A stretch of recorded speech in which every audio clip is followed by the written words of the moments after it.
वन्दे देवमुमापतिसुरगुरुं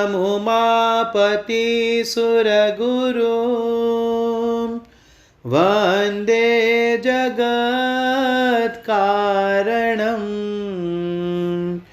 वन्दे पन्नगभूषणं मृगधरं वन्दे पशूनां पतिं वन्दे सूर्यशशाङ्कवन्निनयनं वन्दे मुकुन्दप्रियं वन्दे भक्तजनाश्रयं च वरदं वन्दे शिवं शङ्करम् वन्दे शिवं शङ्करम्। श्रीपुराणपुरुषोत्तमाय नमः। श्रीगणेशाय नमः। श्री शिव महापुराण विद्येश्वर संहिता। प्रयाग में सूत जी ने मुनियों द्वारा तरत पाप नाश करनार साधन विषयक प्रश्न। आद्यंत मंगलम जात समान भाव मार्यम तमेशम अजरामरम आत्मदेवम पंचाननम प्रबल पंच विनोदशीलम संभावये मनसी शंकरम अंबिकेशम। जे आदि अने अंतमा तथा मध्यमा पण नित्य मंगलमय छे, जेमनी समानता अथवा तुलना क्यांय नथी, जे आत्माना स्वरूपने प्रकाशित करनारा देवता परमात्मा छे, जेमने 5 मुख छे अने जे रमता रमता खेल खेल में अनायास जगतनी रचना, पालन अने संहार तथा अनुग्रह अने तिरोभावरूप 5 प्रबल कर्म करता रहे छे, एवा सर्वश्रेष्ठ अजर अमर अंबिकापति भगवान शंकरनु हूँ मनोमन मनमा ने मनमा ज चिंतन करूँ छूँ। व्यासजी कहे छे, जे धर्मनु महान क्षेत्र छे अने ज्यां गंगा यमुनानो संगम थयो छे, एवा परम पुण्यमय प्रयागमां जे ब्रह्मलोकनो मार्ग छे, सत्यव्रत में तत्पर रहनारा महातेजस्वी महाभाग महात्मा मुनिओए एक विशाल ज्ञान यज्ञनु आयोजन कर्युं। ए ज्ञान यज्ञना समाचार सांभळीने पौराणिक शिरोमणि व्यास शिष्य महामुनि सूतजी मुनिओना दर्शनार्थे पधार्या। सूतजीने आवता जोईने ते बधा मुनि ए समये हर्षथी हर्याभर्या थई गया, खीली उठ्या अने अत्यंत प्रसन्न चित्तथी तेमणे सूतजीनुं विधिवत स्वागत कर्युं अने सत्कार कर्यो। त्यार पछी ए प्रसन्न महात्माओए एमनी विधिवत स्तुति करी, विनयपूर्वक हाथ जोड़ीने आ प्रकारे बोल्या। सर्वज्ञ विद्वान रोमहर्षणजी, आप बहु मोटा भाग्यशाળી छो अने ते द्वारा आपे व्यासजीना मुखे स्वयंनी प्रसन्नता माटे ज संपूर्ण पुराण विद्या प्राप्त करी, एटले ज आप आश्चर्य स्वरूप कथाओना भंडार छो। ठीक बराबर ए ज रीते जेम रत्नाकर समुद्र मोटा मोटा रत्नोनो आगार छे, तेम आ त्रणेय लोकमां भूत वर्तमान अने भविष्य तथा बीजी पण कोई वस्तु छे, ए सर्वथी तमे अज्ञात नथी। अमारुं परम सौभाग्य के आ यज्ञना दर्शन करवा अहीं पधार्या अने आ निमित्ते अमारुं कशुंक कल्याण करनारा छो, केम के आपनुं आगमन निरर्थक होई शके ज नहीं। आ पहला पण अमे आपनी पासेथी शुभाशुभ तत्वनुं पूरेपूरुं वर्णन सांभळ्युं छे, परंतु एमां हजू अमने संपूर्ण तृप्ति थई नथी। अमने तो वारंवार एने सांभळवानी इच्छा थया करे छे। हे उत्तम बुद्धिवाळा सूतजी, आ वखते अमारे एक ज वात सांभळवी छे। जो आपनो अनुग्रह होय तो गोपनीय गुप्त होवा छतां पण आप ए विषयનું વર્ણન કરો। ઘોર કળયુગ આવવાથી મનુષ્ય પુણ્ય કર્મોથી નિવૃત્ત થઈ જાય છે, દુરાચારમાં ફસાઈ જાય છે અને બધા જ સત્ય ભાષણથી વિમુખ થઈ જાય છે. અન્યોની નિંદામાં તત્પર રહે છે, પારકું ધન હડપ કરી લેવાની ઈચ્છા કરે છે. એમના મન પર સ્ત્રીમાં આસક્ત થઈ જતા હોય છે અને બીજા પ્રાણીઓની હિંસા પણ કર્યા કરશે. પોતાના દેહને, શરીરને જ આત્મા સમજશે. મૂઢ, નાસ્તિક અને પશુ બુદ્ધિ રાખનાર થશે. માતા પિતા સાથે પણ દ્વેષ બુદ્ધિ રાખશે. બ્રાહ્મણો લોભરૂપી મગરનો કોળિયો બની જશે, અર્થાત લોભી બનશે. વેદ વેચીને પણ જીવિકા ચલાવશે. વિદ્યા પણ માત્ર ધન ઉપાર્જન માટે જ ભણશે. મદથી ચકચૂર થઈ જશે. સ્વજાતિના ધર્મનો પરિત્યાગ કરશે. ઘણું કરીને લોકોને છેતરશે. ઠગ વિદ્યાનો આશરો લેશે.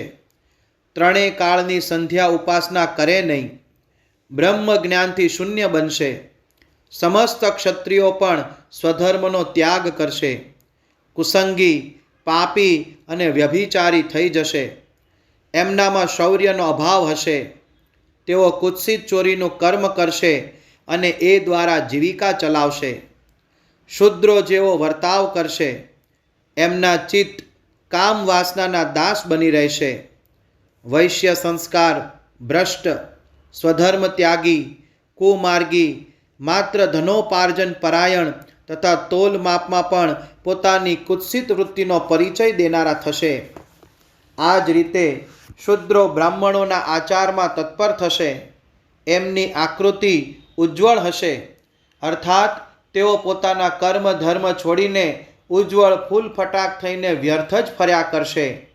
તે સ્વભાવતઃ પોતાનો ધર્મ છોડશે. એમના વિચાર ધર્મ વિરુદ્ધ હશે. તે કુટિલ અને દ્વિજ નિંદક બનશે. જો ધન મળી જશે તો કુકર્મમાં જોતરાઈ જશે. વિદ્વાન થશે તો વાદ વિવાદમાં ફસાઈ જશે. પોતાની જાતને કુલીન માનીને ચારે વર્ણો સાથે રોટી બેટી વ્યવહાર કરશે. સમસ્ત વર્ણોને પોતાના કુસંગ સંપર્કથી ભ્રષ્ટ કરશે. અધિકારની સીમાનું, મર્યાદાનું ઉલ્લંઘન કરશે અને દ્વિજોચિત્ત સત્કર્મોનું અનુષ્ઠાન કરનારા થઈ જશે. કળિયુગની સ્ત્રીઓ ઘણું કરીને સદાચારથી ભ્રષ્ટ થશે અને વારંવાર પતિનું અપમાન કરનારી થશે. સાસુ સસરાનો દ્રોહ કરનારી થશે. એમને કોઈનોય ભય નહીં લાગે. મલિન ભોજન કરશે. કુત્સિત હાવભાવ, ચેનચાળા કરવામાં તત્પર રહેશે. એમના શીલ, સ્વભાવ ખરાબ થઈ જશે અને તેઓ પોતાના પતિની સેવાથી વિમુખ બની જશે. હે સૂતજી, આ રીતે જેમની બુદ્ધિ નષ્ટ થઈ ગઈ હશે, જેમણે સ્વધર્મનો ત્યાગ કર્યો હશે, આવા લોકોને આ લોક અને પરલોકમાં ઉત્તમ ગતિ કેવી રીતે પ્રાપ્ત થશે? આ જ ચિંતાથી અમારા મન સદા વ્યાકુળ રહે છે. પરોપકાર જેવો બીજો કોઈ ધર્મ નથી. તેથી જે નાના સરખા ઉપાયથી આમના સર્વ પાપોનો તત્કાલ નાશ થઈ જાય, એ ઉપાય આ વખતે કૃપાપૂર્વક અમને બતાવો, કેમ કે તમે સમસ્ત સિદ્ધાંતોના જાણકાર છો, જ્ઞાતા છો. વ્યાસજી કહે છે, એ ભાવિત આત્મા મુનિઓની આ વાત સાંભળીને સૂતજી મનમાં ને મનમાં ભગવાન શંકરનું સ્મરણ કરીને એમને આ પ્રમાણે કહેવા લાગ્યા. અધ્યાય 1 સંપૂર્ણ. શિવ પુરાણનો પરિચય. સૂતજી કહે છે, સાધુ મહાત્માઓ, તમે બહુ સરસ વાત પૂછી છે. તમારો આ પ્રશ્ન ત્રણેય લોકોના હિતનો છે, હિતકારક છે. હું ગુરુદેવ વ્યાસનું સ્મરણ કરીને આપ લોકોના સ્નેહને વશ થઈને આ વિષયનું વર્ણન કરીશ. તમે આદરપૂર્વક સાંભળો. સૌથી ઉત્તમ જે શિવ પુરાણ છે તે વેદાંતનું સાર સર્વસ્વ છે. વક્તા અને શ્રોતાના સમસ્ત પાપ સમૂહનો નાશ કરીને ઉદ્ધાર કરવાવાળું છે. એટલું જ નહીં, તે પરલોકમાં પરમાર્થ વસ્તુનું પ્રદાન કરે છે અને કળિયુગની કલ્મશ રાશિનો નાશ કરે છે.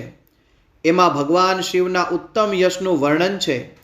હે બ્રાહ્મણો, ધર્મ, અર્થ, કામ અને મોક્ષ એ ચારેય પુરુષાર્થને આપનાર તે પુરાણ સ્વયંના પ્રભાવની દૃષ્ટિથી વિસ્તાર વૃદ્ધિને પ્રાપ્ત થાય છે.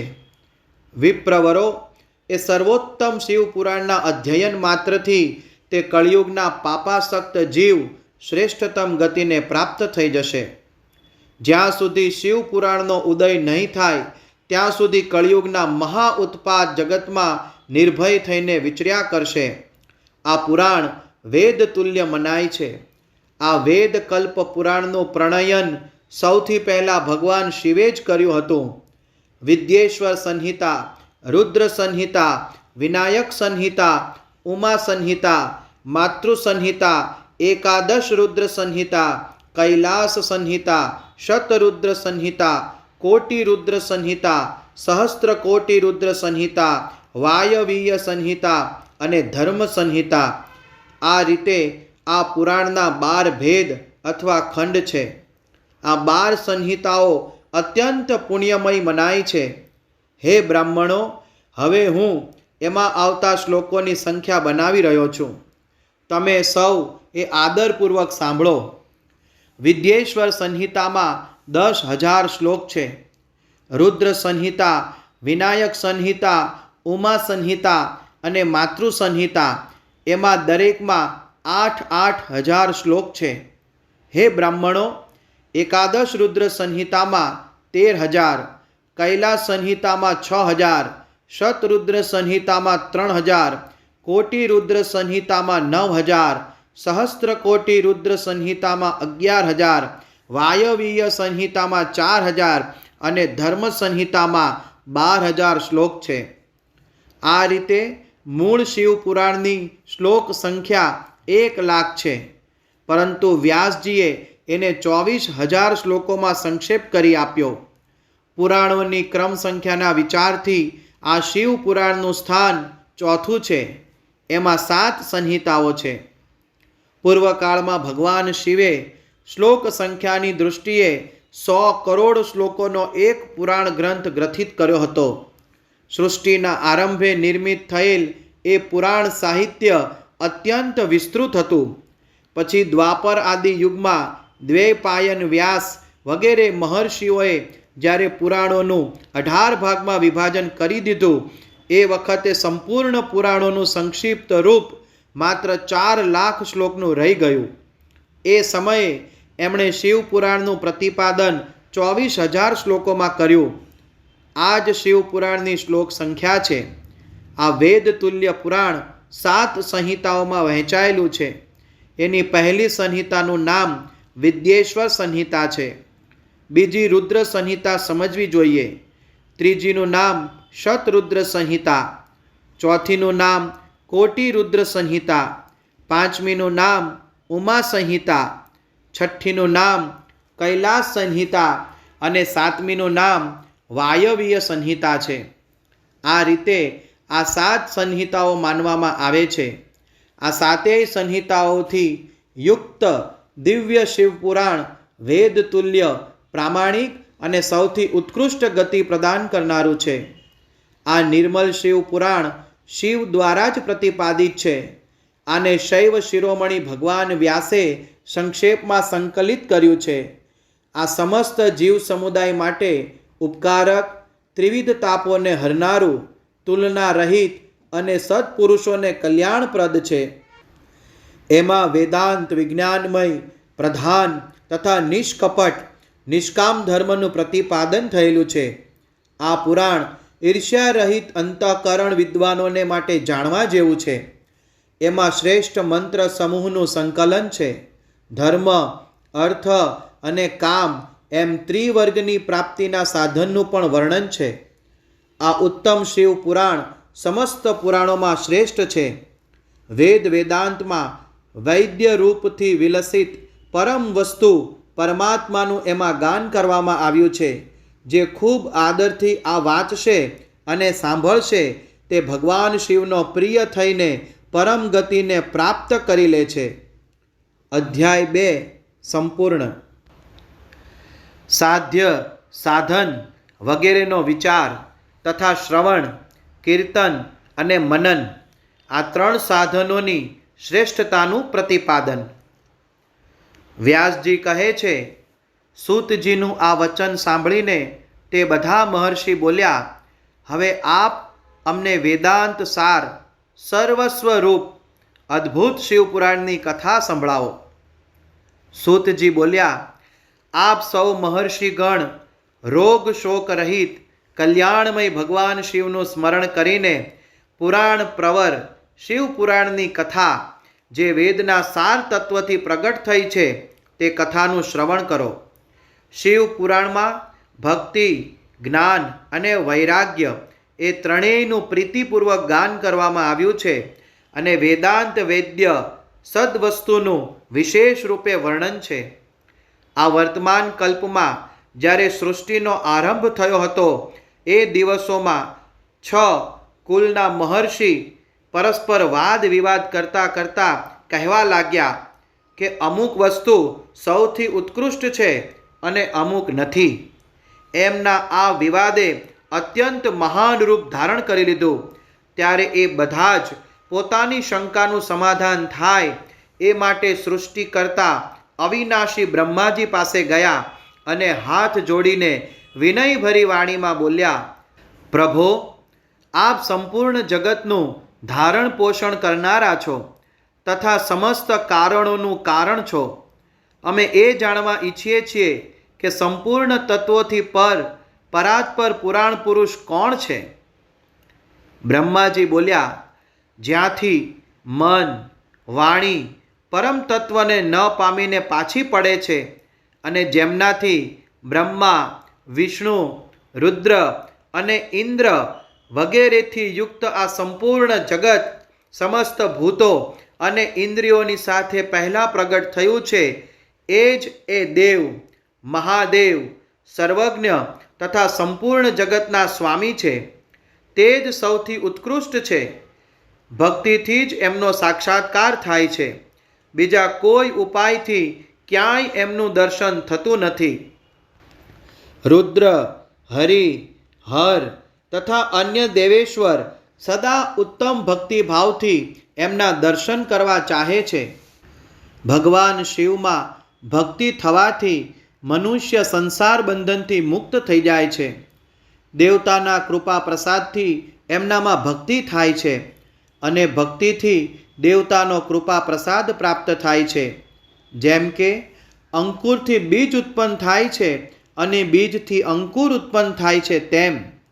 એટલા માટે તમે બધા બ્રહ્મર્ષિ ભગવાન શંકરનો કૃપા પ્રસાદ પ્રાપ્ત કરવા માટે ભૂતલ પર જઈને હજારો વર્ષ ચાલુ રહે એવા એક વિશાળ યજ્ઞનું આયોજન કરો.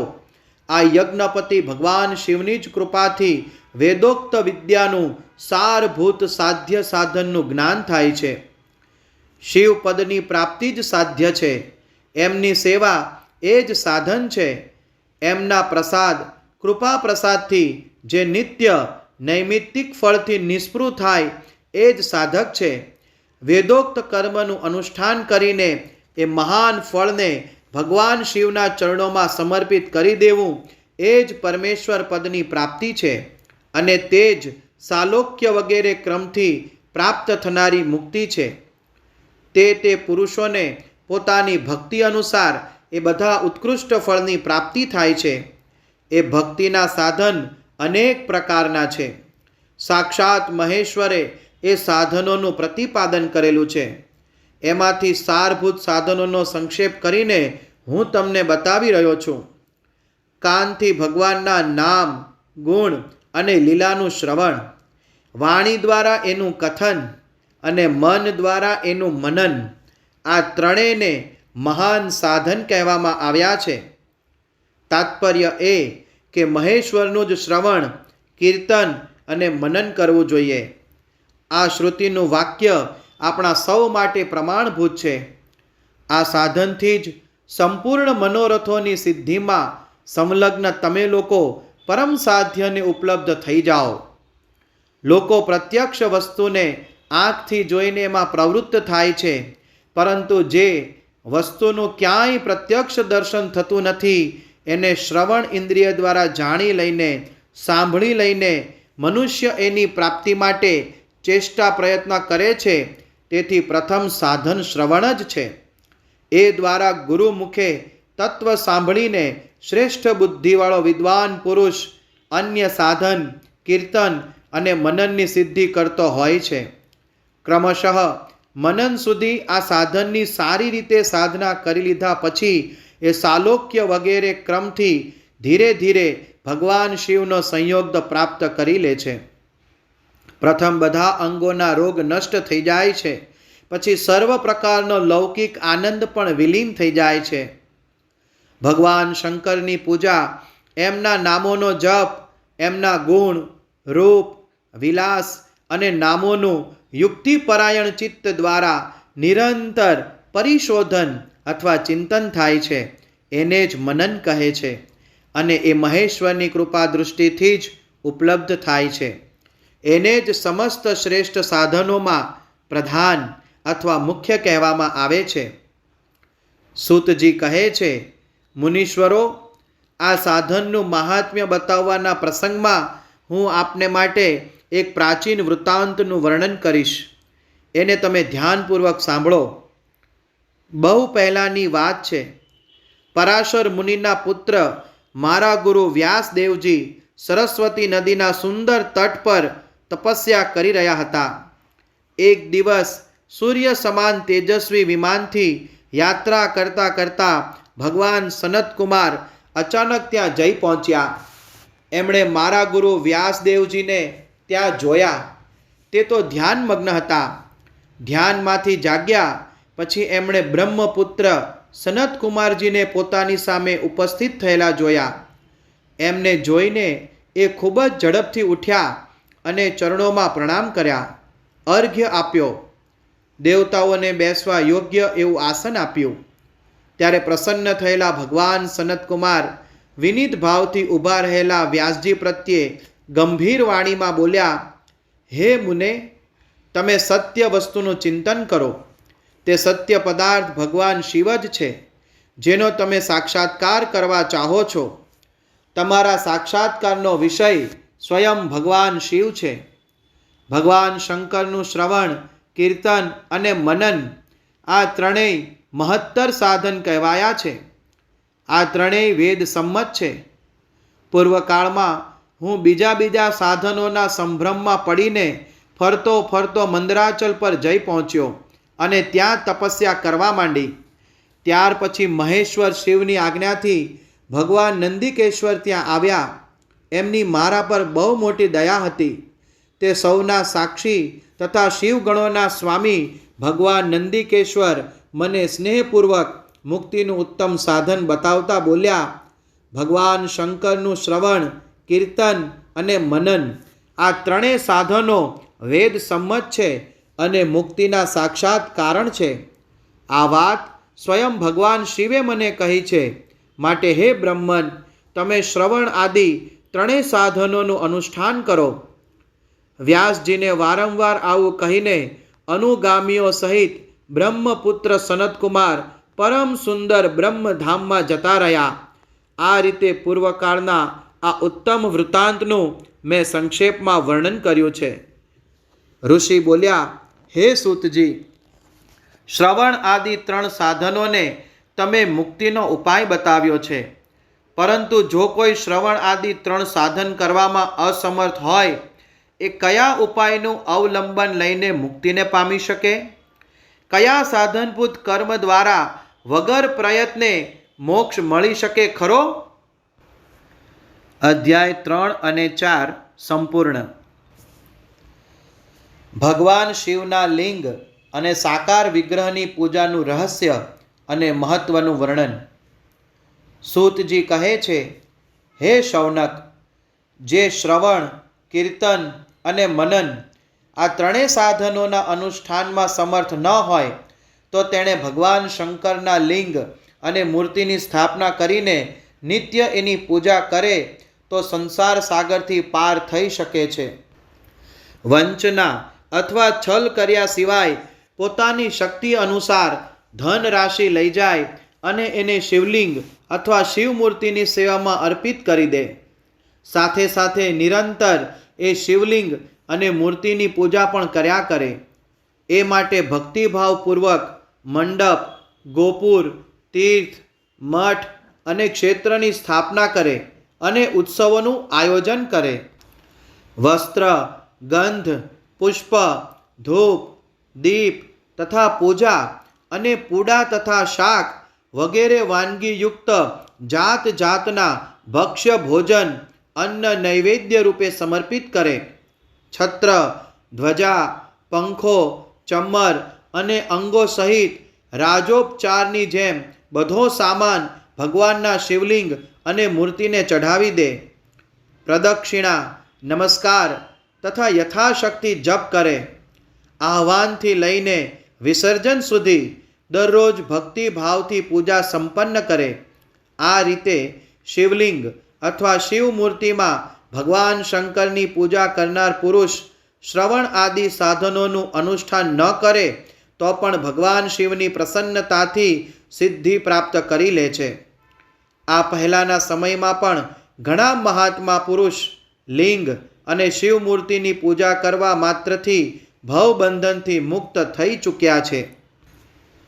ઋષિઓએ પૂછ્યું, મૂર્તિમાં જ સર્વત્ર દેવતાઓની પૂજા થાય છે, પરંતુ ભગવાન શિવની પૂજા બધી જગાએ મૂર્તિમાં અને લિંગમાં પણ કેમ થાય છે? સૂતજીએ કહ્યું, હે મુનીશ્વરો, તમારો આ પ્રશ્ન ખૂબ જ પવિત્ર અને અત્યંત અદ્ભુત છે.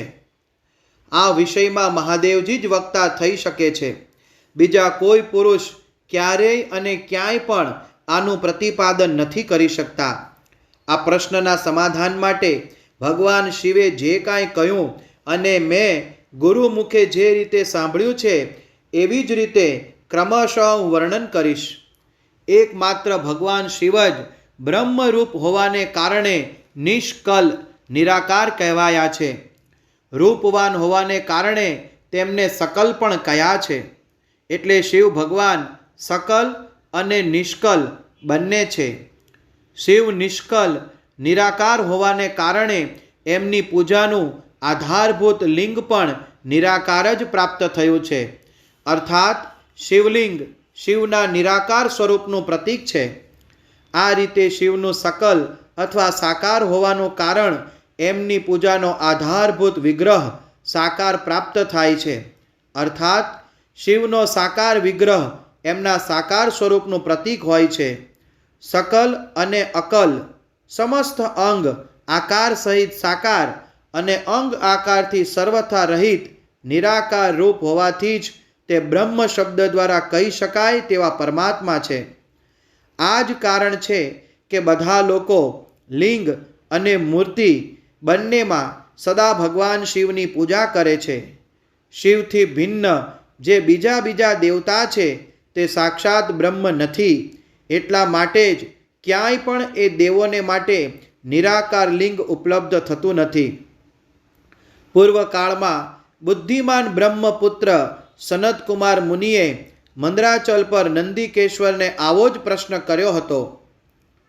સનતકુમાર બોલ્યા, હે ભગવાન, શિવથી ભિન્ન જે દેવતાઓ છે એ સૌની પૂજા માટે સર્વત્ર ઘણું કરીને વેર મૂર્તિ માત્ર જ અધિક સંખ્યામાં જોવા સાંભળવા મળે છે.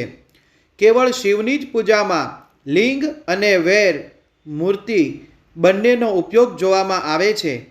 તેથી હે કલ્યાણમય નંદિકેશ્વર, આ વિષયમાં જે તત્વની વાત હોય તે મને એવી રીતે સમજાવો જેથી મને બરાબર યથાર્થ સમજ પડે.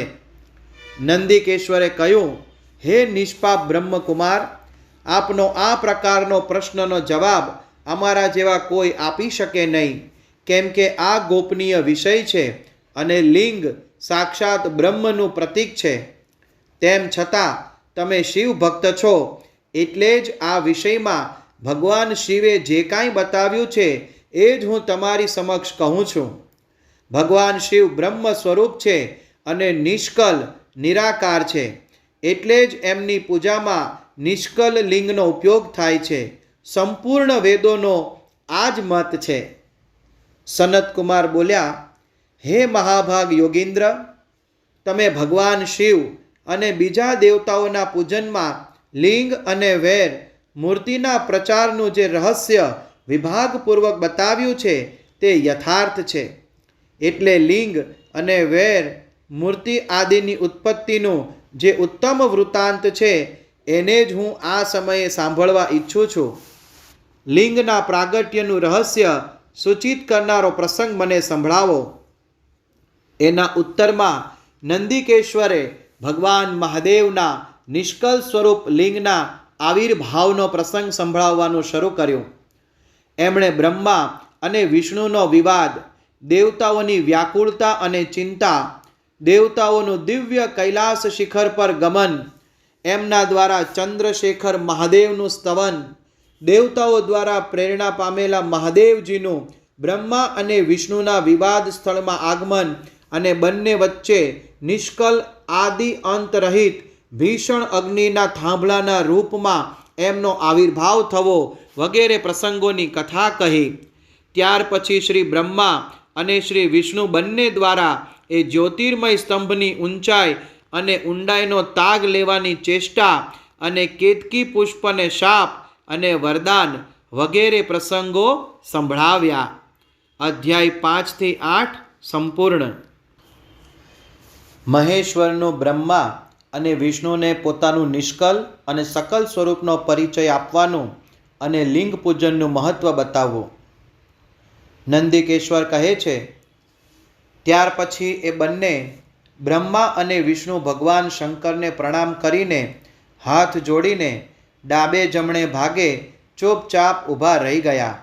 પછી એ બંનેએ ત્યાં સાક્ષાત પ્રગટ પૂજનીય મહાદેવજીને શ્રેષ્ઠ આસન પર બેસાડીને પવિત્ર પુરુષ વસ્તુ વગેરે વસ્તુઓ દ્વારા એમનું પૂજન કર્યું. લાંબા સમય સુધી અવિકૃત ભાવથી સુસ્થિર રહેનારી વસ્તુને પુરુષ વસ્તુ કહેવાય છે અને થોડોક સમય સુધી જ ટકે તેવી વસ્તુને ક્ષણભંગુર વસ્તુ કહેવાય છે.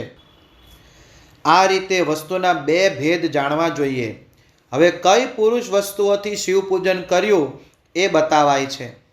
હાર, નુપુર, કેયુર, કિરીટ, મણિમય કુંડળ, યજ્ઞોપવિત, ઉત્તરીય વસ્ત્ર, પુષ્પમાળા, રેશમી વસ્ત્ર, હાર, મુદ્રિકા, પુષ્પ, તાંબુલ, કપૂર, ચંદન અને અગરુનો અનુલેપ, ધૂપ, દીપ, શ્વેતછત્ર, પંખો, ધ્વજા, ચામર અને અન્યોન્ય દિવ્ય ઉપહારો દ્વારા જેમનો વૈભવ વાણીમાં અવર્ણનીય તથા મનથી પણ પાર છે, જે કેવળ પશુપતિ પરમાત્માને જ યોગ્ય હતા અને જેને પશુ બંધાયેલો જીવ કદાપી મેળવી શકે નહીં, એ બંનેએ સ્વયંના સ્વામી મહેશ્વરનું પૂજન કર્યું.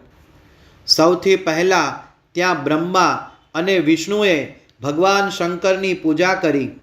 આ પૂજાથી પ્રસન્ન થઈને ભક્તિપૂર્વક ભગવાન શિવે ત્યાં નમ્ર ભાવે ઊભેલા બંને દેવતાઓને સ્મિત આપતા કહ્યું. મહેશ્વર બોલ્યા, હે પુત્રો, આજનો દિવસ મહાન દિવસ છે. એમાં તમે મારું પૂજન કર્યું, તેથી હું તમારા પર બહુ પ્રસન્ન છું. આ જ કારણે આ દિવસ પરમ પવિત્ર અને મહાનથી પણ મહાન ગણાશે. આજની તિથિ શિવરાત્રિના નામથી વિખ્યાત થઈને મને પરમ પ્રિય થશે. આ સમયે જે મારા લિંગની નિષ્કલ અંગ આકૃતિથી રહિત નિરાકાર સ્વરૂપનું પ્રતીક પૂજા કરશે તે પુરુષ જગતની સૃષ્ટિ તથા પાલન કરવાનું કાર્ય પણ કરી શકશે. જે કોઈ શિવરાત્રિએ દિવસ રાત નિરાહાર રહીને અને જીતેન્દ્રિય રહીને પોતાની શક્તિ અનુસાર નિશ્ચલ ભાવથી મારી યથોચિત પૂજા કરશે, એને મળનારા ફળનું વર્ણન હવે સાંભળો.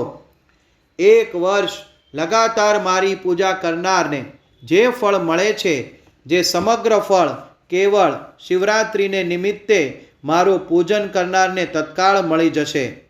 જેવી રીતે પૂર્ણિમાનો ચંદ્ર સમુદ્રમાં ભરતી આણે છે, એવી જ રીતે શિવરાત્રિની તિથિ મારા ધર્મની વૃદ્ધિનો સમય છે. આ તિથિમાં મારી સ્થાપના વગેરેનો મંગલમય ઉત્સવ થવો જોઈએ. પહેલાં જ્યારે હું જ્યોતિર્મય સ્તંભ રૂપે પ્રગટ થયો હતો, એ સમય માક્ષર માસમાં આર્દ્રા નક્ષત્રયુક્ત પૂર્ણિમા અથવા પ્રતિપદા હતી. જે પુરુષ માક્ષર માસમાં આર્દ્રા નક્ષત્રમાં પાર્વતી સહિત મારું દર્શન કરશે અથવા મારી મૂર્તિ અથવા લિંગની ઝાંખી કરે છે તે મને કાર્તિકેયથી પણ અધિક પ્રિય છે. એ શુભ દિવસે મારા દર્શન માત્રથી પૂરું ફળ પ્રાપ્ત થાય છે.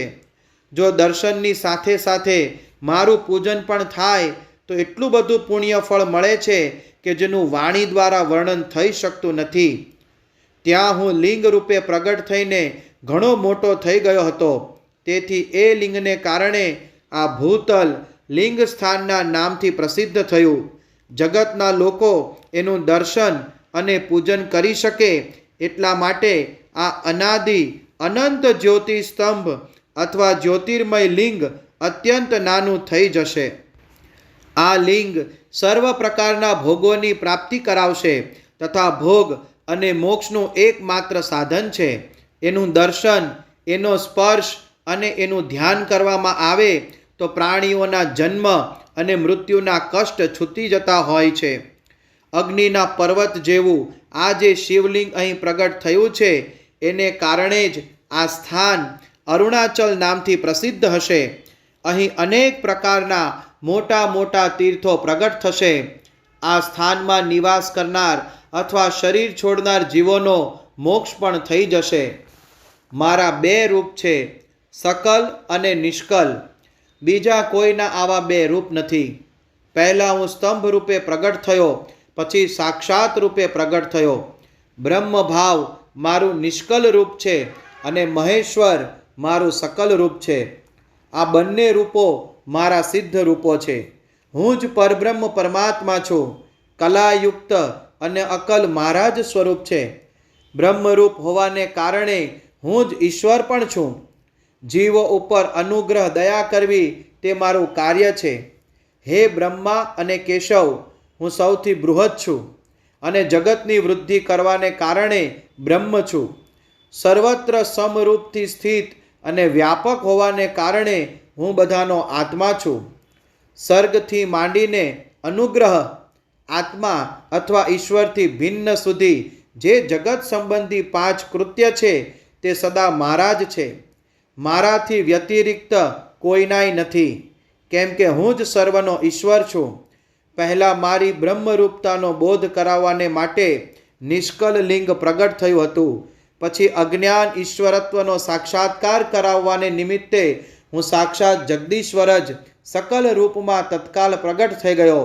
તેથી મારામાં જે ઈશત્વ છે એને જ મારું સકલ રૂપ જાણવું જોઈએ. અને આ જે મારો નિષ્કલ સ્તંભ છે એ મારા બ્રહ્મરૂપનો બોધક છે. આ મારું જ લિંગ ચિહ્ન છે. તમે બંને દરરોજ અહીં રહીને એનું પૂજન કરો. આ જ મારું સ્વરૂપ છે અને એ જ મારા સામીપ્યની પ્રાપ્તિ કરાવનારું પણ છે. લિંગ અને લિંગીમાં નિત્ય અભેદ હોવાને કારણે મારા આ લિંગનું મહાન પુરુષોએ પણ પૂજન કરવું જોઈએ.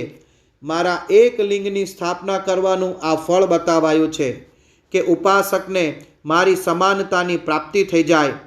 જો એક પછી બીજા શિવલિંગની પણ સ્થાપના કરવામાં આવી ગઈ ત્યારે તો ઉપાસકને એના ફળ સ્વરૂપે મારી સાથે એકત્વ સાયુજ્ય મોક્ષરૂપી ફળની પ્રાપ્તિ થઈ જાય છે. પ્રધાનતયા શિવલિંગની જ સ્થાપના કરવી જોઈએ. મૂર્તિની સ્થાપના લિંગની સ્થાપનાની સરખામણીએ ગૌણ કર્મ છે. શિવલિંગના અભાવમાં સર્વ રીતે સવેર મૂર્તિયુક્ત થવા પર પણ એ સ્થાન ક્ષેત્ર નથી કહેવાતું. શિવલિંગના અભાવમાં સર્વ રીતે સવેર મૂર્તિયુક્ત થવા પર પણ એ સ્થાન ક્ષેત્ર નથી કહેવાતું. અધ્યાય 9 સંપૂર્ણ. 5 કૃત્યોનું પ્રતિપાદન, પ્રણવ અને પંચાક્ષર મંત્રની મહત્તા, બ્રહ્મા અને વિષ્ણુ દ્વારા ભગવાન શિવની સ્તુતિ તથા તેમનું અંતર્ધાન થવું. બ્રહ્મા અને વિષ્ણુએ પૂછ્યું, હે પ્રભો, સૃષ્ટિ આદિ 5 કૃત્યોના લક્ષણ શા છે એ અમને બંનેને સમજાવો. ભગવાન શિવ બોલ્યા, મારા કર્તવ્યોને સમજવાનું કામ અત્યંત ગહન છે. તેમ છતાં હું કૃપાપૂર્વક તમને એ વિષયમાં બતાવી રહ્યો છું.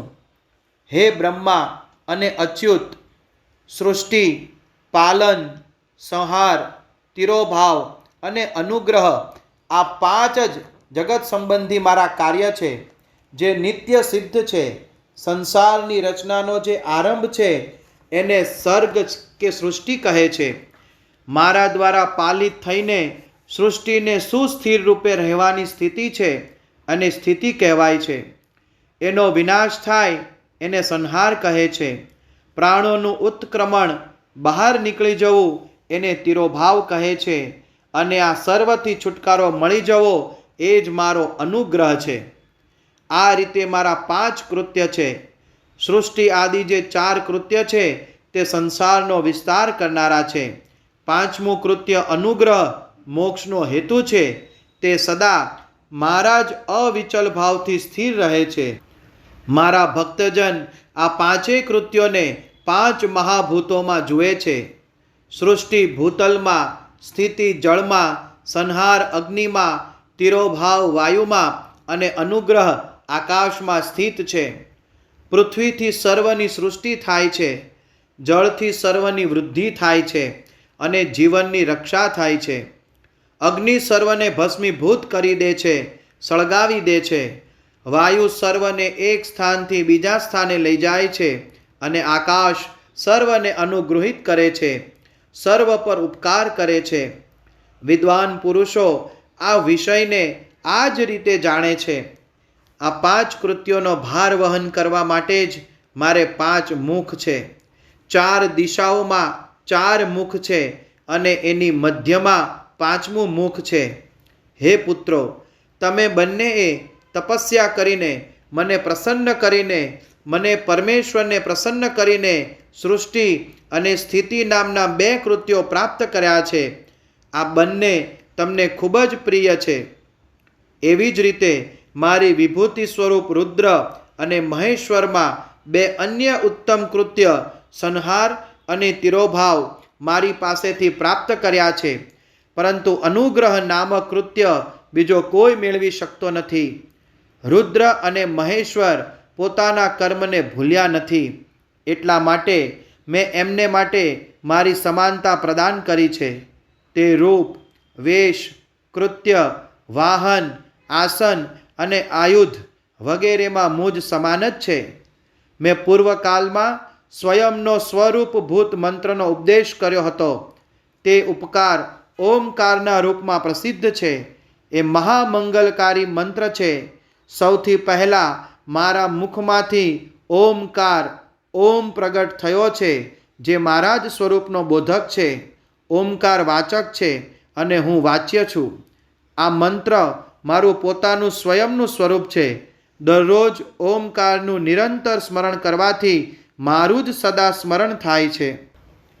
મારા ઉત્તરવર્તી મુખથી અકારનું, પશ્ચિમ મુખથી મકારનું, પૂર્વવર્તી મુખથી બિંદુનો તથા મધ્યવર્તી મુખથી નાદનું પ્રાગટ્ય થયું છે. આ રીતે 5 અવયવોથી યુક્ત ઓમકારનો વિસ્તાર થયો છે. આ સર્વ અવયવો એકીભૂત થઈને તે પ્રણવ ઓમ નામનો એક અક્ષર બની ગયો. આ નામ રૂપાત્મક આખું જગત તથા વેદ ઉત્પન્ન સ્ત્રી પુરુષ વર્ગરૂપ બંને કુલ આ પ્રણવ મંત્રથી વ્યાપ્ત છે.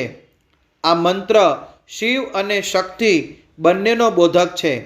આનાથી જ પંચાક્ષર મંત્રની ઉત્પત્તિ થઈ છે, જે મારા સકલ રૂપની બોધક છે. તે અકાર આદિ ક્રમથી મકાર આદિ ક્રમશઃ પ્રકાશમાં આવ્યા છે. ઓમ નમઃ શિવાય આ પંચાક્ષર મંત્ર છે. આ પંચાક્ષર મંત્રથી માતૃકા વર્ણ પ્રગટ થયા છે, જે 5 ભેદવાળા છે. એનાથી જ શિરોમંત્ર સહિત ત્રિપદા ગાયત્રીનું પ્રાગટ્ય થયું છે. આ ગાયત્રીથી સંપૂર્ણ વેદ ઉત્પન્ન થયા છે અને એ જ વેદોમાંથી કરોડો મંત્ર નીકળ્યા છે. તે મંત્રોથી ભિન્ન ભિન્ન કાર્યોની સિદ્ધિ થાય છે. પરંતુ આ પ્રણવ અને પંચાક્ષરથી સંપૂર્ણ મનોરથોની સિદ્ધિ થાય છે. આ મંત્ર સમુદાયથી ભોગ અને મોક્ષ બંને સિદ્ધ થાય છે. મારા સકલ સ્વરૂપ સાથે સંબંધ રાખવાવાળા સર્વ મંત્રરાજ, સાક્ષાત ભોગ પ્રદાન કરવાવાળા અને શુભકારક મોક્ષપ્રદ છે.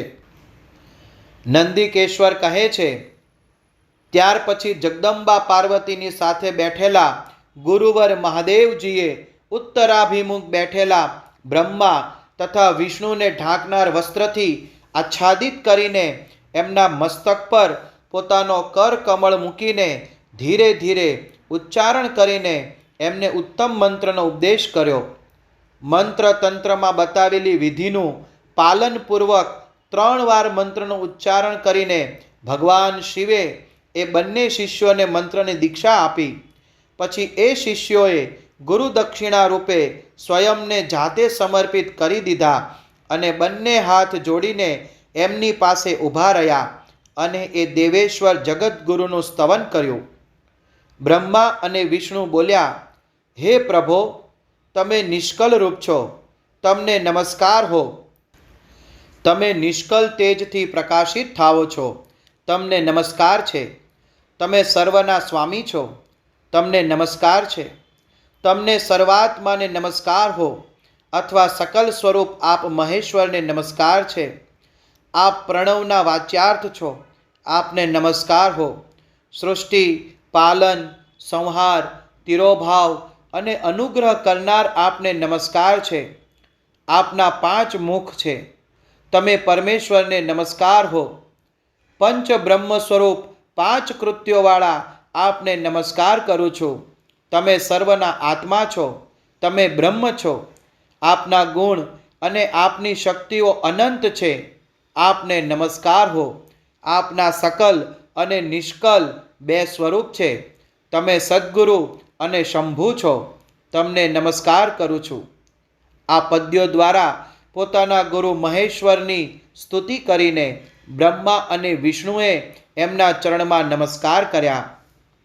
મહેશ્વર બોલ્યા, આર્દ્રા નક્ષત્રથી યુક્ત ચતુર્દશીને દિવસે જપ કરવામાં આવે તો એ અક્ષય ફળ આપનારું થાય છે.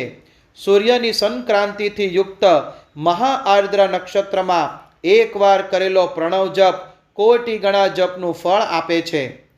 મૃગશિરા નક્ષત્રનો અંતિમ ભાગ તથા પુનર્વસુ નક્ષત્ર આદિ ભાગ પૂજા, હોમ અને તર્પણ વગેરે માટે સદા આર્દ્રાની સમાન જ હોય છે, એ જાણવું જોઈએ. મારા અથવા મારા લિંગનું દર્શન પ્રભાત કાલમાં જ, પ્રાતઃ અને સંગવ મધ્યાહન પૂર્વ કાલમાં કરવા જોઈએ. મારા દર્શન પૂજન માટે ચતુર્દશી તિથિ નિશિથ વ્યાપીની અથવા પ્રદોષ વ્યાપીની લેવી જોઈએ, કેમ કે પરિવર્તિની તિથિથી યુક્ત ચતુર્દશીની પ્રશંસા કરવામાં આવે છે. પૂજા કરનારાઓ માટે મારી મૂર્તિ અથવા લિંગ બંને સમાન છે, તો પણ મૂર્તિ કરતાં લિંગનું સ્થાન ઊંચું છે. એટલા માટે મુમુક્ષુ પુરુષોએ એ કરવું જોઈએ કે તે વેર મૂર્તિથી પણ શ્રેષ્ઠ સમજીને લિંગનું જ પૂજન કરે. લિંગનું ઓમકાર મંત્રથી અને વેર મૂર્તિનું પંચાક્ષર મંત્રથી પૂજન કરવું જોઈએ. શિવલિંગની સ્વયં જ સ્થાપના કરીને અથવા બીજા દ્વારા સ્થાપના કરાવીને ઉત્તમ દ્રવ્યમય ઉપચારોથી પૂજા કરવી જોઈએ. આથી મારું પદ સુલભ થઈ જાય છે. આ રીતે એ બંને શિષ્યોને ઉપદેશ આપીને ભગવાન શિવ ત્યાં જ અંતર્ધાન થઈ ગયા. અધ્યાય 10 સંપૂર્ણ.